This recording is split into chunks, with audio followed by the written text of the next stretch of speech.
نن د شهید صوبت خان د څلوېښتۍ په مراسمو په دې بلوڅ پښتون قومي جرګه کې ناستو ډېرو قدرمنو نصیب کې او له داسې پېښو څخه قومونه سبا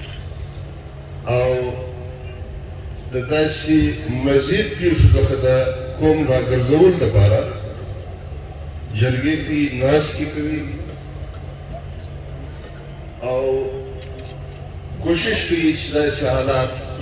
بیا پر مخ نسي راځي. یویشتمه صدۍ ده. تاسو ته معلومه ده چې امریکا کې یو پولیس والا راولاړ شو، یو سیاحان تورپوستی امریکن په یو ناروا طریقه مړ کړ. پر دې باندې ټوله امریکا راووته، خپل ښارونه مات کړل، خپل سټورونه مات کړل، سرکار د پولیس ګاډیانې وسوځلې، حتی کې یعنی که پر امریکا باندې چاینا یا روس حمله کړې وای دومره معاشي نقصان به نه و رسېدلی لکه پر دا یوه ناجایز قتل باندې چې بیا د خلکو د ردعمل په نتیجه کې د امریکې فوج د امریکې اوپن روډ باندې घुटने अभी वे घुटने टेक दिए थे, गोंडा लगो उनको टोल फौज वाहन तक गोंडा वाला गो, टोल पुलिस वाहन तक गोंडा वाला गो. लेकिन जब किस्मत है खुदल तो मुझे आए चिंगरू के खुदादा ने पाकिस्तान चिद्रे आवे आका लकड़ी मुरा रात सेवियो सिखाओ. अवल रोज माता युचा नन सभा पर मोबाइल बांधने का लर्जी लोग माता यु अगर आस्तोली उची दा कायदे आज़म यु डेरो में गलती करी हो मान चीज़ दफा यु आके रास्तोलू और गलती अदा करके उची दिए चीज़ प्रमुख के पाकिस्तान जो करी दत्ता दत्ता बाया में मिज़ा करस्ता او مش چوکیداران یو لاري کوله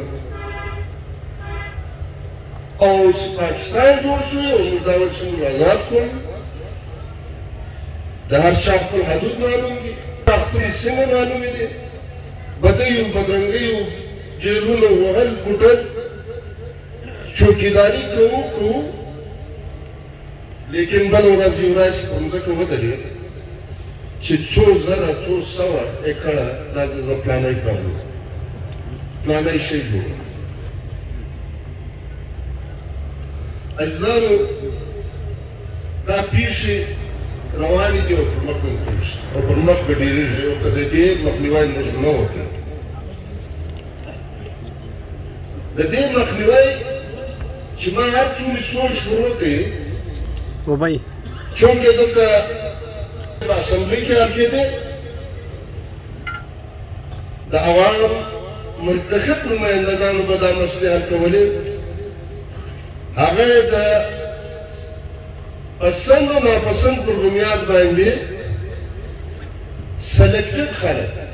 چې دوی ته قابل قبول وي، دوی چې هر څه ولیکي هغه ګوتو ورلګي، هغه په انجینر طریقه په دو نمبریه اسمبلیو ته راوستل. هغه نشي لکه دا ګونګیان دي. بله خواته دلته دا اشاره وشوه چې سلیکټډ سرداران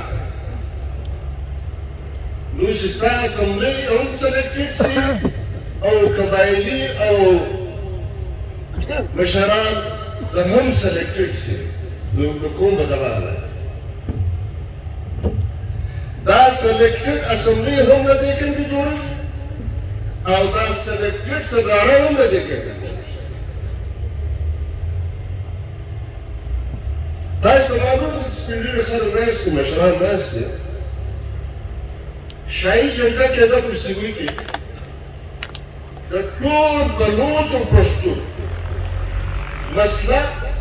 مسلې د قبیلې که د مځکې وو که د قتل وي که د هر څه دا د سیمې میله چې کېږي اوس داسې نه د غویو د پسو د دې حتی به د پښتون او د بلوچ قومي مشران راتلل دا خپلې قومي مسلې بیان کول بیا به پر پورتمنډو باندې کېده چې د پنجاب سره به کومې مسلې د دې صوبې له پنجاب سره یا د پنجاب له دې صوبې سره په دې پورتمنډو باندې به دا جګړې کېدلې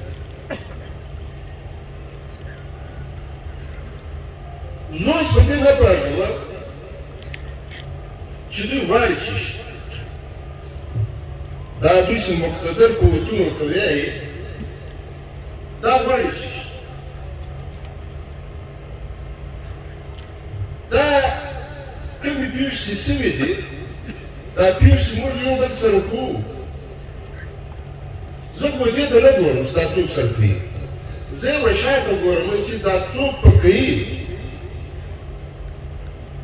یو قوت والا دی یو هغه قوتونه دي چې څوک یې په کوي او کوم غلط کارونه چې پر کوي وده ته تحفظ ورکوي د دې زما ولکه سر خلاصه نو موږ مجبوره شو چې دا مجلسونه چونکې له قبایلي نظام څخه به موږ سیاست ته تلو جمهوریت ته به تلو جمهوري طریقې به فیصلې په پارلمان کې کېدې یا به هغه امپلیمنټ کېده بیوروکراسي به پر هغه باندې عمل درآمد کوو لیکن دا ټول شان یې له منځه یوړل ځکه بېرته ضرورت پیدا شو زه خپله دا وایم چې زموږ د بلوڅ او پښتون موږ دا ښه دي چې زموږ پر دې نوي کلي کې دا حال دی چونکې دا حالت دلته اوسېدونکو خلکو ته معلوم دی لیکن دغه حالت په نورلای کې هم تاسو معلوم دی څو شوي محکومات ته جګړه کوي دا حالت په ژوب کې هم دی دا حالت په کلاسیکلا کې هم دی دا حالت د قدرت لخوا نه دی راغلی دا حالت دلته د خلکو دا مقتدر حلقې چې دي دا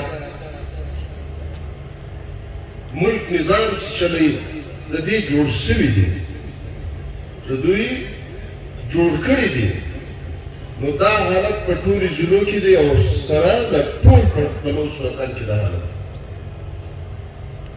تفصیلي حکومت کې چې زموږ حکومت و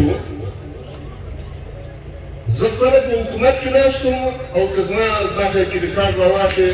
ما به ګرد تقریرونه د خپل حکومت خلاف کړي سردار اخترجان مندر په اپوزیشن کې و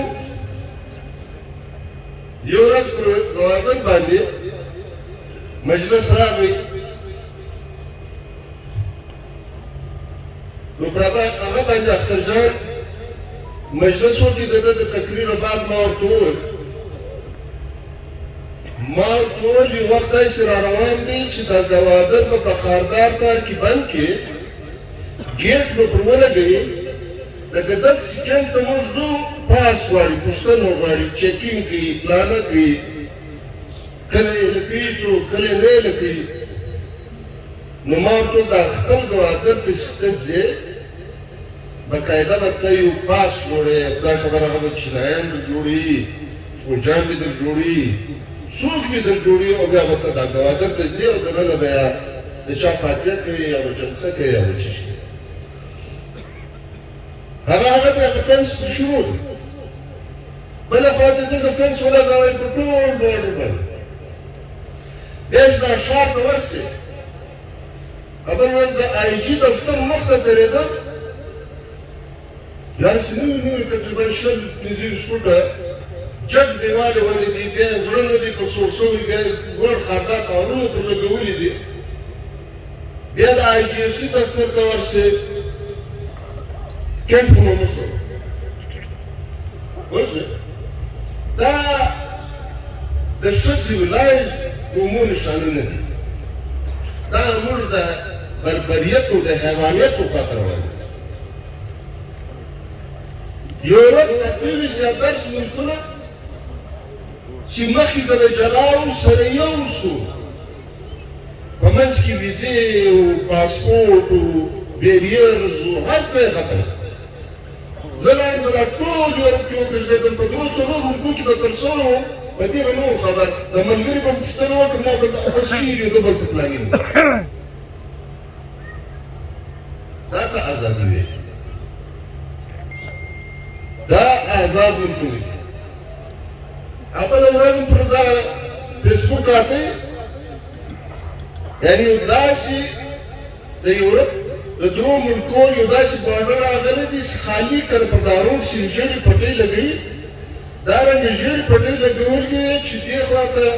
ناروې ده دې خواته پلانی دی دې خواته پلانی ملک دی د درو ملکو بارډر خالي په لیکو بیا کستن پر هغه ځای باندې یو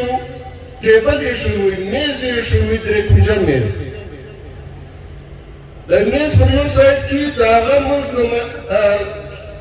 سړی ناست وي شاعري ناست وي چای کولې کپ ورته پروت بل کونج باندې دا بل ملک